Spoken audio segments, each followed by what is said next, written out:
ما در غفلت بودیم، ما در خواب بودیم و در این خواب و در این غفلت هستیم و حاضر هستیم که تشیع نابود بشود مگر اینکه ریاست ما به هم نخورد. ما دست از این فقه و اصول که از عمریه گرفتیم از این دست بر نکشیم. این خیانت عظیمه. ما باید بیدار بشویم، ما باید برگردیم، حوزه های ما باید برگردد. اون مباحث اصیل تشیع چیست؟ کتاب و عترت.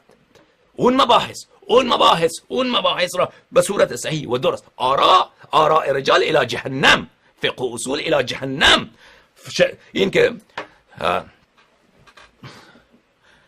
صاحب جواهر چی گفته؟ خویی در تنقیح گفته به جهنم که چی گفتن؟ اون چیزی که امام صادق علیه السلام گفته، اون دین خداست. من چیکار دارم خویی چی گفته، صاحب جواهر چی گفته؟ اونا که کلام اهل بیت علیهم السلام را شرح که نزدن، نظریه خود را گفتن به جهنم. چرا طلاب ما صرف عمر خود را صرف این امور باطل بکنند؟ یا آخوند آمده اونجا کفایه نوشته، من بیام اونجا ای خدای پاک